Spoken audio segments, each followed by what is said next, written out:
তাতে আমেরিকা কিন্তু ইরানের একটা যুদ্ধজাহাজকে কিন্তু ধ্বংস করে দিয়েছে। এবার এই ধ্বংস নিয়ে এত নিউজ কেন হচ্ছে? এটা কি শুধুমাত্র আজকেই প্রথম? তা নয়, ইরানের এই নিয়ে প্রায় 20টা ফ্রিগেট বা যুদ্ধজাহাজ ধ্বংস করেছে আমেরিকা। বর্তমানে যেটা করেছে, এইটা ভারত এবং ইরানের মধ্যে একটা যৌথ মহড়া চলছিল যুদ্ধজাহাজের।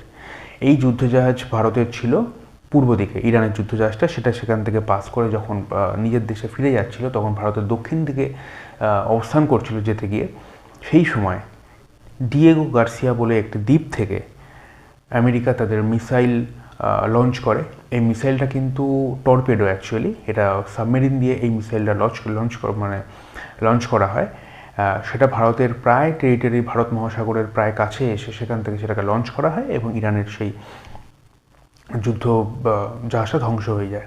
এই যুদ্ধজাহাজটা ধ্বংস হওয়ার ফলে 87 পিপল, 87 জন মানুষ সেখানে মারা যায়, তার মধ্যে সোলজার এবং কিছু ক্যাপ্টেনও ছিল।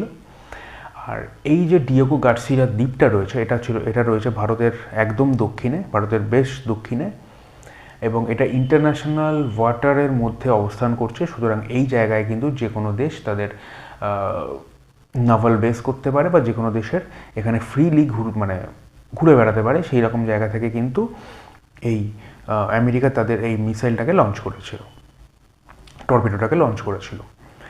এবার প্রশ্ন হচ্ছে, আমেরিকা তো এই বিবৃতি দিয়েছে, কিন্তু সেটা কি সত্যিই হয়েছে? যদি সত্যিই হয়ে থাকে, তাহলে এত নিখুঁতভাবে ভারত মহাসাগরের কাছে এসে তারা অবস্থান করছে কি করে, এবং ভারতীয়দের কাছে তার কোনো রকম নিউজ নেই কেন?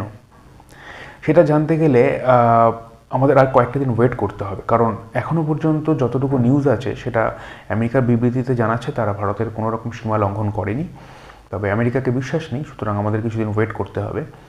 আর আমেরিকার কিছু নিউজ চ্যানেল কয়েকটা ফেক নিউজ কিন্তু ইদানিং চালাচ্ছে। তারা বলছে ভারতের নাকি যে সমস্ত যুদ্ধজাহাজ ডকগুলো রয়েছে, পোর্টগুলো রয়েছে যুদ্ধজাহাজের, সেই জায়গাগুলো কিন্তু আমেরিকা ইউজ করছে এবং সেখান থেকে ইরানে হামলা চালাচ্ছে।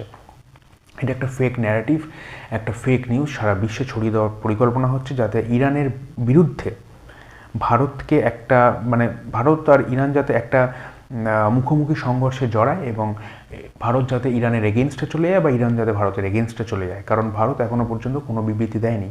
সব দেশ সরাসরি যুদ্ধে জড়ালো, ভারত যেহেতু কোনো রকম যুদ্ধে এখনও পর্যন্ত জড়ায়নি, সুতরাং এই ধরনের ফেক নিউজগুলো ছড়িয়ে বিশ্ববাসীর মনে একটা সংশয় বা একটা সংকোচ তৈরি করার চেষ্টা হচ্ছে, তাহলে ভারত কি ইরানের পক্ষে বা ইরানের বিপক্ষে যাচ্ছে? কারণ ভারত এখনও পর্যন্ত নিরপেক্ষ রয়েছে। এবার বলে রাখি যে তেলের ব্যবস্থা, স্টেট অফ হরমুজ